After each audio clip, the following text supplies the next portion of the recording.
Bonjour à tous, j'espère que vous allez bien. Donc on se retrouve pour la classique vidéo produit terminé. Donc je vais commencer par un classique, donc du gel d'aloe vera de la marque Aurea, qui est une marque belge donc qui fait plein de produits à base de gel d'aloe vera.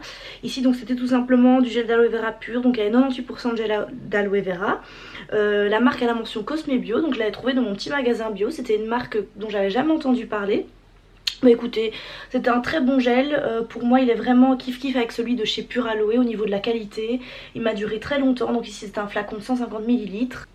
Au niveau de la compo pour les gels d'aloe vera, il faut faire assez attention parce que parfois il est mis gel d'aloe vera et en fait on se retrouve avec juste une poudre de gel d'aloe vera qui était diluée.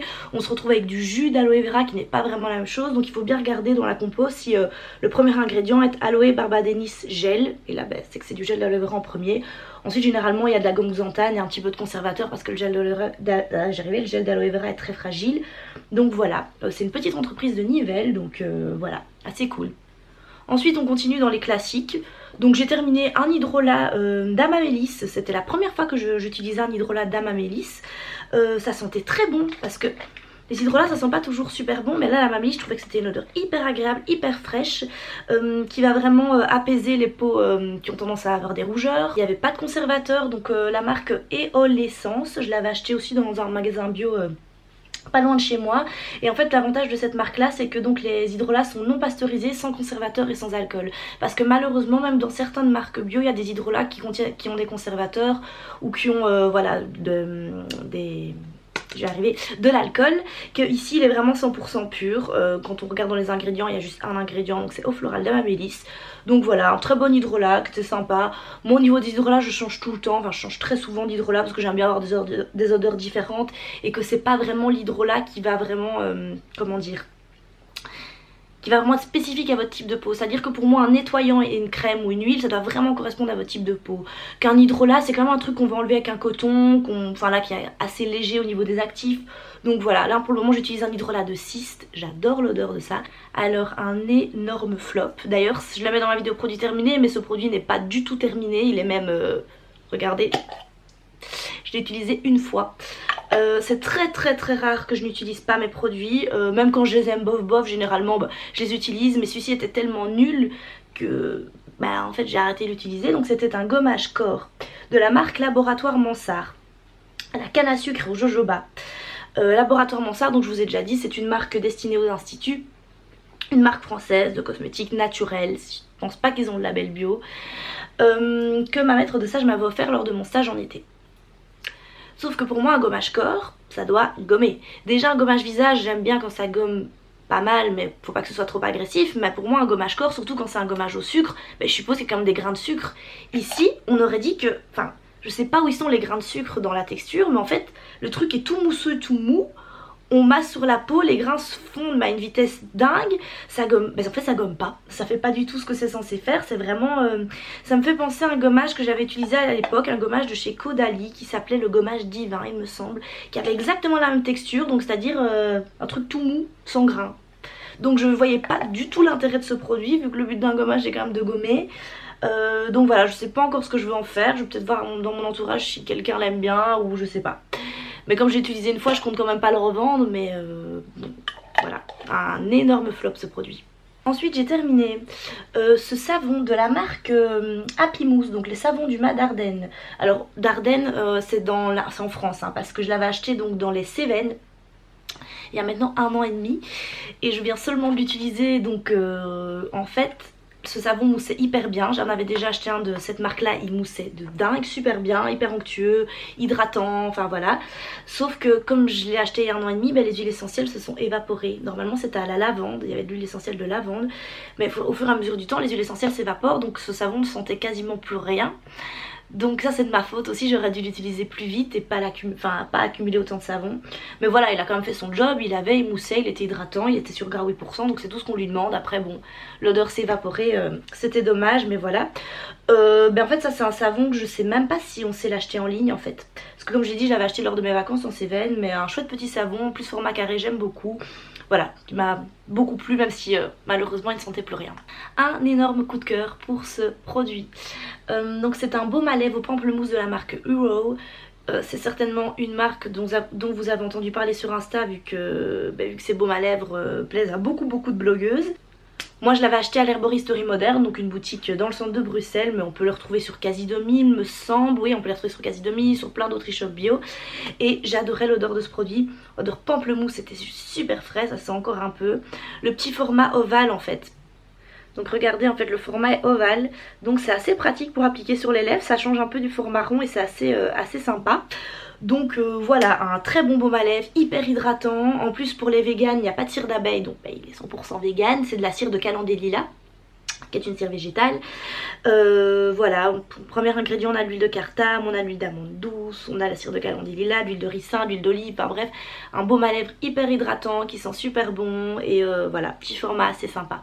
J'en ai d'ailleurs deux encore en réserve, alors pas au pamplemousse mais j'ai celui de nuit et j'ai celui pour le soleil. Donc celui de nuit il est à la camomille bleue, ça sent juste trop bon, c'est mon préféré. Et celui pour le soleil je sais plus, qui a un SPF 15 mais qui sent aussi super bon.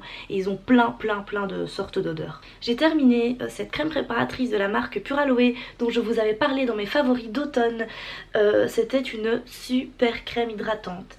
Gros format 150 ml, 10 €. Qui peut correspondre pour le visage, le corps et les mains, avec une compo juste parfaite parce qu'on retrouve en premier ingrédient du gel d'aloe vera, donc ça ne contient pas d'eau, ou alors s'il contient de l'eau c'est genre en milieu de compo, mais la plupart des crèmes hydratantes commencent par de l'eau. L'eau, il faut savoir que ok, ça sert à comment dire, à faire la préparation cosmétique, mais ça n'a aucun effet sur la peau. Que ici en premier ingrédient on a du gel d'aloe vera, ensuite on a de l'huile d'amande douce, on a du beurre de karité, enfin bref, on a vraiment plein de choses hyper hydratantes mais sans que ce soit trop gras, que ce soit pour le corps ou le visage, vraiment on avait vraiment un fini très fin. Quand je voulais m'hydrater le corps et m'habiller directement après c'était juste parfait parce que comme je dis ça n'a pas du tout de fini gras. D'ailleurs il a un prix du Trophée Cosmé Bio 2018-2019 et ça ne m'étonne pas. En plus l'odeur est à tomber par terre, enfin voilà, une super crème si vous voulez une crème multi-usage qui est pas trop grasse mais qui hydrate juste bien. Avec une jolie compo, c'est fait en France, enfin voilà, foncez là-dessus, c'est certainement une crème que je rachèterai à l'avenir. Le jour où je voudrais une petite crème multi-usage, moi j'utilisais principalement sur mon visage après avoir mis mon sérum parce que l'hiver, même si je mets une huile végétale, il me faut une crème après parce que ma peau est vraiment très sèche. Et vraiment il faisait vraiment l'affaire, pas de tiraillement avec, enfin il hydratait juste à merveille ma peau. Le seul truc que je pourrais reprocher à ce produit, c'est comme vous le voyez, c'est un format voilà, comme ceci. Sauf que du coup, on ne sait pas avoir tout le produit, donc je le coupe en deux pour bien racler l'intérieur. Mais du coup, dans ce genre de produit, j'allais dire, je préfère un format pot, mais non, parce que le pot, à chaque fois, on met ses doigts dedans et c'est pas super hygiénique. Enfin voilà, en soi, je dis que c'est un bémol, mais il suffit de couper le truc, de récupérer ça, et enfin l'intérieur, et c'est pas très grave non plus. J'ai terminé ce parfum Tonka et Amande Absolue de la marque Sambon. Je sais plus, il me semble que je vous l'avais mis dans ma vidéo favori d'hiver média de 2018, je pense qu'elle datait cette vidéo là. Sauf que je suis un peu revenue sur ma première idée. J'étais fan de ce parfum, alors l'odeur est à tomber, hein. Moi il faut savoir que les parfums avec des notes de fève tonka, d'amande, enfin voilà, de choses un peu grillées comme ça, des parfums très chauds, moi j'en suis fan, donc l'odeur juste trop bon. La marque a de très chouettes valeurs parce que c'est des flacons rechargeables, c'est une marque française, c'est fait à base d'alcool de blé bio, donc voilà, à ce niveau là c'est parfait. Par contre moi je suis extrêmement difficile en parfum. Autant il y a des choses avec lesquelles je suis pas difficile, style les savons je suis pas spécialement difficile, les crèmes ça va aussi, les huiles aussi, mais les parfums je suis extrêmement difficile parce que j'aime bien les parfums qui tiennent toute la journée, qui sont assez forts. Sauf que dans le naturel et dans le bio, j'ai pas encore trouvé mon bonheur à ce niveau là. Là pour le moment je suis encore avec un parfum conventionnel de chez Aerin, je sais jamais comment on dit, donc voilà, j'ai bien aimé ce parfum, c'était super agréable de l'appliquer mais il tenait pas du tout assez, il fallait vraiment mettre beaucoup pour que ça sente et voilà. Donc malheureusement c'est pas un parfum que je rechargerai parce que je comptais m'acheter la recharge et le recharger. Donc les bouteilles pour le remplir, mais je pense pas que je vais le faire parce que voilà, mes exigences étaient assez hautes et malheureusement il n'a pas su combler mes exigences au niveau de la tenue. Mais voilà, si vous aimez les trucs assez légers, enfin les parfums assez légers qui tiennent pas spécialement toute la journée, pourquoi pas, parce que je sais bien qu'il y a des gens qui aiment bien les parfums assez discrets, mais moi j'aime bien les parfums qui voilà, qui dégagent. Donc malheureusement ce sera pas un produit que je rachèterai, cependant c'est pas du tout un flop parce que comme je dis la compo est parfaite, l'éthique est parfaite et l'odeur était à tomber. Et le dernier produit, c'est un gel lavant donc pour le corps de la marque Dedry. Dedry, c'est une marque dont je vous avais déjà parlé dans des vidéos produits terminés. Donc ils font des gels douche et des déodorants à base de probiotiques, donc ça respecte vraiment le pH de la peau. Donc c'est un pH 5,5. C'est une marque française. Donc c'était ici le gel douche à l'eau de sauge. Alors c'est pas un gel douche que moi j'ai acheté, je l'avais gagné à un concours je pense Instagram. Moi je suis team savon, il faut savoir, parce que ça fait un bail que j'ai plus utilisé de gel douche. Moi c'est vraiment des savons, ça fait maintenant presque 4 ans je pense que j'utilise que des savons. Donc quand j'ai un gel douche, bah voilà, je l'utilise, ou généralement je le donne à mon petit frère parce que mon petit frère il aime encore bien le format liquide. Je trouve que voilà, le gel douche c'est vraiment un truc inutile, enfin pas inutile parce que ça lave quand même, mais inutile dans le sens t'as un packaging en plastique alors que tu peux avoir un pain de savon sans packaging en plastique. Ça sue super vite, c'est pas du tout économique. Cependant c'était un gel douche qui moussait bien, qui sentait bon, voilà, Cependant c'était un gel douche qui moussait bien, qui sentait bon, qui respectait le pH de la peau, qui laissait la peau douce. C'est pas du tout un truc que je rachèterais, mais c'est pas du tout un truc que je rachèterais vu que je suis vraiment de la team savon, donc voilà, ça non merci. Donc voilà, c'en est terminé pour cette vidéo produit terminée. Ok. Je vous souhaite une bonne journée ou une bonne soirée et à la prochaine.